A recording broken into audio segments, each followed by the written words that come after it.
Biri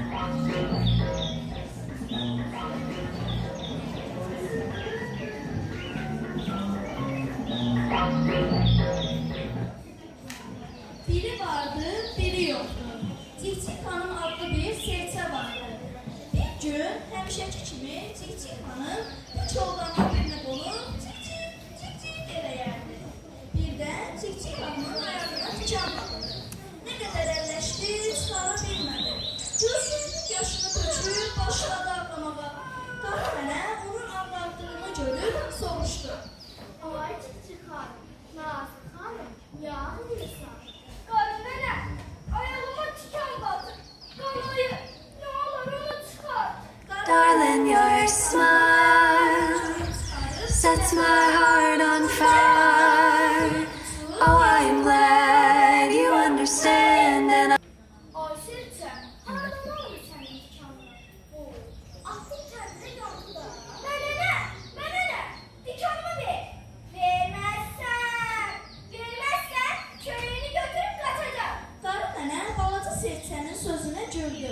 Cikcik Hanım o yana uçdu, bu yana uçdu. Qarı nənənin çörəyini götürüb qaçdı. Cikcik Hanım göydə uçurdu. Birdən yerdə bir çobanın boynunu sardığını görüb yerə qondu. Çobana tərəf gəldi. Bereketli olsun çoban kardeş. Çörek getirmişem. Al süre doğra ye. Çoban çörəyi alıb südə doydu. Cikcik hanım, Nazlı hanım. Gel sen de. Yok ben topam sen ye. Çoban çörəyi yeyib qurtardı. Cikcik Hanım qanadlarını yellədi, dedi. Çoban kardeş ben yedirem. Çöreğimi ver ben yedim. Çöreğini hardan al. Çöreğimi yedim ha. Bana ne? Çöreğimi ver. Vermezsen boynumun birini götürüp kaçacağım. Cikcik hanım, Nazlı hanım. Ben ne günahım var ki boynumu atlamışsın ha? Çöreği özüm verdim, ben de yedim. Ha, yaxşı. Hiç eybi yoktu. Gel senin başına ne oyun getireceğim. Cikcik Hanım o yana uçdu, bu yana uçdu. Çobanın çörəyini, qoynunu götürüb qaçdı. Ay aman, nağın ben öldüreceğim. Cikcik Hanım caynağında qoyun göydə uçurdu. Birdən bir dəstə atlı görür ki, padişahın sarayının qapısından içəri girdilər. Cikcik Hanım tələsərək padişahın qapısına qondu. Padişahın bugün toyudur. Qoyunu xidmətçilərə verdi, dedi. Alın, padişahın koyuna getirmişler. Cikcik Hanım içəri girib yuxarı başda əyləşdi. Xidmətçilər qoyunu kəsib kabab bişirdilər. Qonaqlara payladılar. Qası ilə Cikcik Hanıma da bir qap kabab gəldi. Qası tez yeyib kababı qurtardı.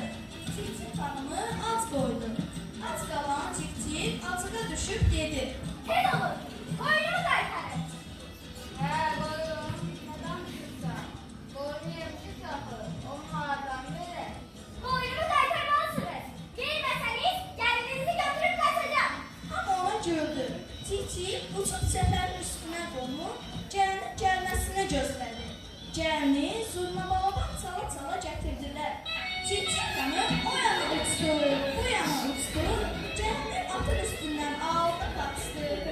Cikcik Hanım gəlini hündür ağacın üstünə qoydu. Bir də gördü ki, ağacın kölgəsindən bir aşıq saz çalır. Salam ay aşık kardeş. Gel bu gelini verip sana. Sen de sazı ver bana. Ay Cikcik hanım. Ay Nazlı hanım. Ay Məsəli hanım. Senden bir şey esirgemərəm. Al sazı verdim sana. Cikcik Hanım sazı alıb gəlini verdi. Aşıq gəlini götürüb getdi. Cikcik Hanım